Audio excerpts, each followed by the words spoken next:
Welcome back, everybody. This is Edwin, the Magic Engineer, and I got a good topic for you guys today. Now, Rudy of Alpha Investments just did a really fantastic video where he was actually talking about the softness that's appearing right now in the reserve list and the vintage and old school market, all those really old cards. How he sees a possibility of many of them dropping a little bit in price. In fact, I'm going to link that video in case you guys haven't seen it. Now, probably most people that watch my channel also watch his, but so it's probably the only reason you haven't seen it is if you just haven't bothered to like watch his video yet, but it's a really good one. So anyways, what Rudy was effectively saying is he's seen an awful lot of softness in the prices for all these really old cards. And he sees that possibly moving forward as well. Now, I agree with everything he was saying in his video. I'm not disagreeing with anything. In fact, we've been chatting about it, but I wanted to throw a slightly different perspective on it that he didn't go into quite so much, because I just want to make sure that everyone's kind of thinking along these lines, because I do think there are times where it's very important. What Rudy was discussing was mostly just kind of like watching the prices and how those prices could pull back a little bit and how there's some softness. And he talked about the number of cards that are for sale.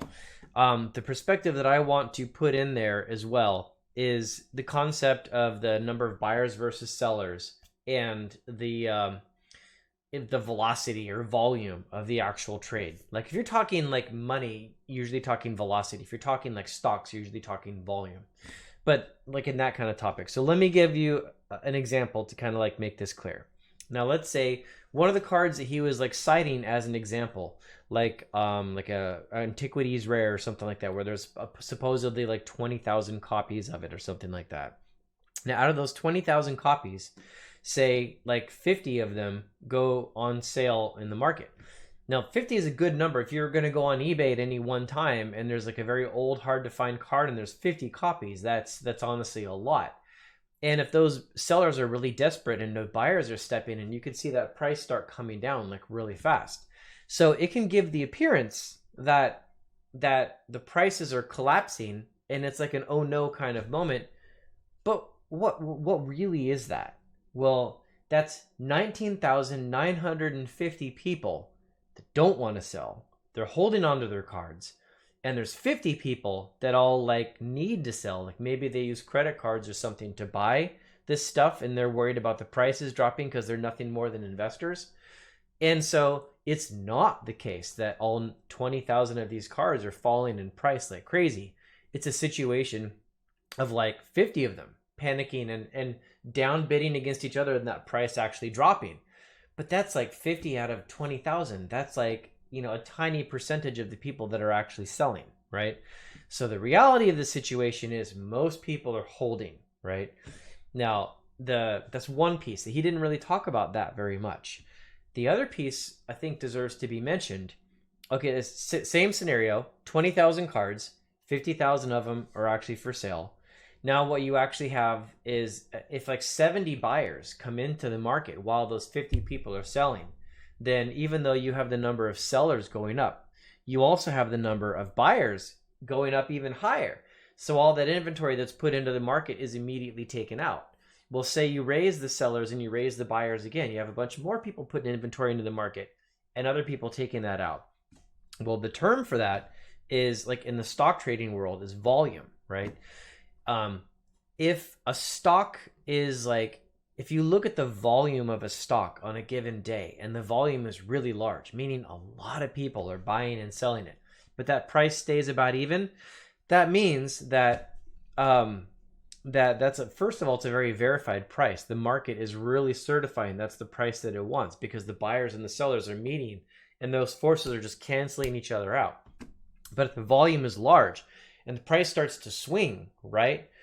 Then that's a very negative thing because that means there is a lot of people coming into the market. And if the price is going down like crazy, there is a lot of people coming in and a lot more of them want to sell than buy, right?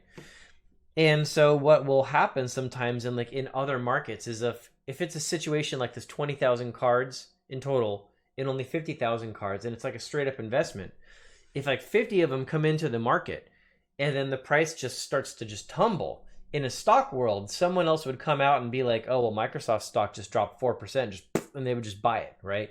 Because that's kind of like there's money sitting there kind of ready to go. In the Magic card world, it doesn't quite happen so easily because you got to physically send a card for one thing. And then also besides that, the craze of investment is slower. You have a lot more people that are just like actual players. And even if, like I say at the moment, like I wanted to buy one of that $20,000 cards, and I've got money sitting there. If I see the price drop, I'm first of all going to wonder, is this going to keep going down? The second thing I'm going to like wonder is like, wait, am I even like completely ready to buy? Like, do I need to check this? And because I mean, it's a lot of money for like a card. So what I'm saying is the transaction speed is slower inside of something like Magic cards. So if a flood of them comes into the market, it's possible to have a situation where the prices are coming down very quickly, but you got to look at the volume of the trade. And if there isn't that much there and the prices are falling, it's probably just a few people that are panicking and getting rid of them. But if that trickle turns into a flood and now you see 300-400 cards come into the market out of that 20,000, okay, that's a little different, right? That's a different scenario. So you kind of got to like watch that trade volume. And again, I'm not disagreeing with what Rudy said. I am actually in a similar boat. In fact, not only do I agree with him, but I think this actually could be a fantastic time to actually purchase as well. Like as soon as the capitulation point starts to happen and the prices start to actually level out, I think that could be a good buying opportunity. And I've got a few cards that I'm going to be looking to pick up. I'm selling like almost nothing, right? I was only selling like 2 cards on eBay just to get a little extra cash, like, you know, for some stuff we bought around the house. But other than that, I'm selling like nothing, right? And I'm probably going to start buying here pretty soon, as soon as we hit capitulation point. But anyways, there's one more thing I wanted to actually go into. And this part didn't have so much to do with Rudy's video. This is just kind of like, it's a little bit of a separate topic. And I think I've mentioned it before in my videos, but I just want to touch on it again because I think it's a really good point. Let me pull up a little chart here. Okay, and then I'm going to turn on this display and turn off this one. Okay, what you guys are looking at here is you're looking at a chart. Specifically, this is just Netflix stock, right? Now, what I want to focus on for quite a long time is the stock. This is like the year 2003 around here. This was around 2009 here. There started to become a huge investment craze, and people started just running into the stock like crazy. And then Netflix changed their prices and there was an enormous drop, right? Now, the concept of what I want to go into, and I'll use the chart to explain this. Okay, now I'm just going to throw this chart over here to the side. Now, the point that I want to explain on this chart is you see how like prices were flat for a while, and it was the moment before they all started peaking up. Now, the concept I want to discuss is kind of the genius idiot cycle that basically happens.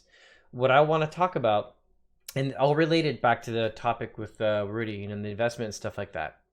If you're going to be one of the best investors, the people that at some point in your life look like geniuses, you have to just accept the fact that you're going to look like an idiot for a while, and then you're eventually going to look like a genius, right? Now let me use this chart to explain it. Now, way down here at the very start, you look like you're just going to be some kind of idiot if you start dumping all this money into Netflix stock. Everybody would be looking at you like, why? What are you doing? This doesn't make any sense. And then the stock starts to take off. And at some point right around here, you look like a genius, right? Because, oh my gosh, you had all this stock, you know, Timmy had all this stock and now it's super high and it looks like Timmy is just this amazing investor. And he bought way down here when nobody else was. Well, think about the fact. Look at how many years here. 2003 all the way through 2010. For this entire range here, this is 7 years. Timmy looked like an idiot, right? He was putting money into this company and believing in it when no one else did. And then all of a sudden, it just took off like crazy. And now if you think about what happens here, let's say Timmy was extra special. He sold right here at the peak, which is 8/8/2000, right there, right here, 7/5/2011, where the Netflix stock peaked. Right at that moment is where Timmy sold. Now, Timmy looked like an idiot down here, right? And then Timmy also looked like an idiot right here when he sold. Because at that point, everybody was looking at it like, this is what the chart looked like. All they could see was it was going up. Gosh, Timmy, what are you doing? Why are you selling? Your investment's going vertical. But then you see what happened next. Like the stock just dropped like crazy. And then Timmy looked like a genius, right? And then as down here, and let's talk about this moment for a little bit. Way down here in the troughs, everybody would be looking back thinking like, oh man, what a bubble that was. See how that rose up and hit this huge price, and then the bubble popped and it came down. So right in here, anybody investing in the stock would look like an idiot again, right? And then the next thing you know, time rolls forward. Look what happened. Netflix stock, let's maybe just end it right here because this is amazing. The Netflix stock looked crazy high. In fact, it went so high that these earlier changes back here, they're way down in the noise. You couldn't even actually tell. And that's kind of like what I wanted to like actually talk about. And I'll relate it to magic. It's more than just, I mean, obviously anyone can look at a chart and say, this is where I'd want to be in a chart. But I want to get across the idea that if you have a really good investment, you got to make your peace with the fact that if you're really ahead of the curve, if you're seeing something that no one else is seeing or the majority isn't seeing, by definition, you're going to look like an idiot. If the majority saw what you saw, they would be buying it as well. The very fact that they don't see what you see is what makes you actually look like an idiot, because everyone else around you is doing something completely different, right? Now, there is, of course, a big difference between being and looking like an idiot and actually being an idiot. If you dump a ton of money into something and it doesn't actually go anywhere, well, guess what? You actually were an idiot, right? That's the trick. You got to actually know what you're talking about. You got to have some theory that you're going to be going on. So the way this ties back into the topic of, like, say, magic, right? You look at that Netflix stock. It started like at one point and then it just went sky high, right? Then it pulled back for a while and everybody got scared and all the investors jumped out. Well, then what happened? Then it formed a new base, and then at some point when it started going up, people looked back in time and said, you know what? That stock went pretty high last time. We know it's got legs. We know it can possibly go really high. And so they were more willing the second time to do that. That's one thing. People were more willing to believe it could go higher. And the second thing is all of the weak hands had already exited the stock because it went through this big blow off top and then fell. All the people that were the short-term speculative investors that don't have a lot of actual capital they can keep invested, well, they all got washed out. And you were left with people that had a lot more money that actually did believe in it, and now they were paying attention to it, and then it just went to the moon. So I want to be clear. I'm not saying all these old reserve list cards are guaranteed to do that. I'm not saying that. I can't predict that. I don't know, right?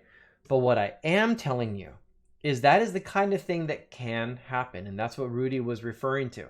And when he said, like, this might be forming another solid base, all of the weak hands are washed out.